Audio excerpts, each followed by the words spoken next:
Qu'est-ce qui change vraiment quand on se forme au coaching parental? Je suis Anaïs Severt, je suis psychopraticienne, coach parental, formatrice et fondatrice d'une école qui s'appelle l'Académie de l'accompagnement parental et relationnel. Je forme des coachs parentaux, des accompagnants en parentalité. Alors, c'est quoi l'avant-après finalement quand on se forme au coaching parental? Parce que c'est peut-être une question que vous vous posez.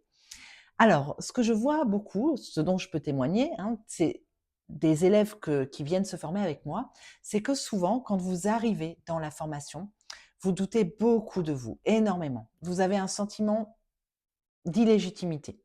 Vous vous sentez pas compétente, vous avez le syndrome de l'imposteur, vous vous demandez si vous allez pouvoir aider les parents, tel type de parents et telle problématique, et c'est le doute absolu.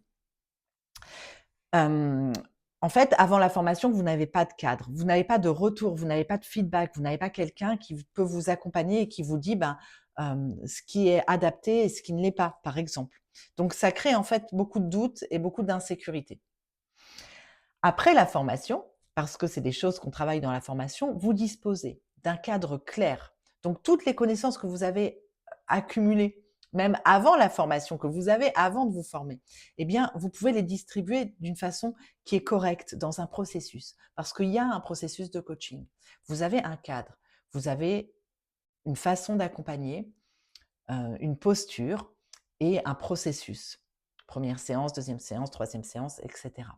Quand on fait un coaching parental, il y a un objectif à fixer avec les parents. Il y a des freins, des obstacles qui vont se mettre en place au cours du chemin. Comment on les lève?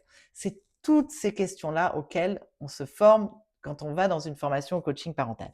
Et surtout, très important, vous expérimentez des coachings en étant supervisé. En tout cas, dans mon école, c'est comme ça. Je supervise mes élèves parce que oui, vous avez besoin au début d'un feedback. Vous avez besoin que quelqu'un vienne regarder avec vous et vienne prendre de la hauteur pour savoir si oui ou non vous allez dans la bonne direction avec le parent, si telle posture elle est adaptée, etc. Donc pour ça, vous avez besoin de quelqu'un qui a plus d'expérience que vous, c'est normal, qui va vous superviser et vous donner un feedback. En tout cas, moi, je pense que c'est indispensable pour démarrer dans de bonnes conditions quand on exerce ce métier, comme tous les métiers d'ailleurs de l'accompagnement de l'humain.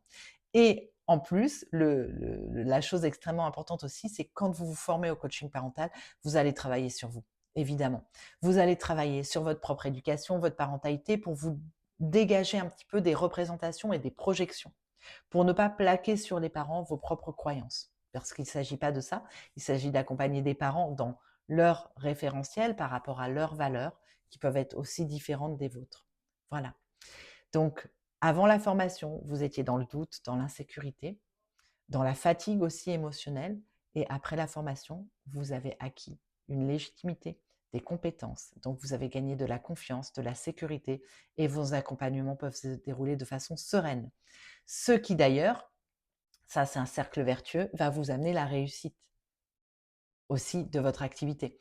Si vos coachings se passent bien, évidemment, on va parler de vous, vous allez avoir de plus en plus de parents et voilà, il y a un cercle vertueux qui va se mettre en place. Donc c'est vraiment important. C'est un investissement, une formation, mais c'est crucial en fait. Ça peut complètement décider de votre avenir et de votre carrière. Donc c'est vraiment important de se former et de bien choisir du coup sa formation. Voilà. J'ai fait une vidéo à ce sujet d'ailleurs sur, vous pouvez la retrouver sur, comment choisir sa formation en coaching parental. Vous pouvez regarder aussi et bien sûr, je vous invite à consulter sous la vidéo le lien vers ma formation, voir si ça vous parle et si ça pourrait, vous convenir. Voilà. Je vous dis à très vite.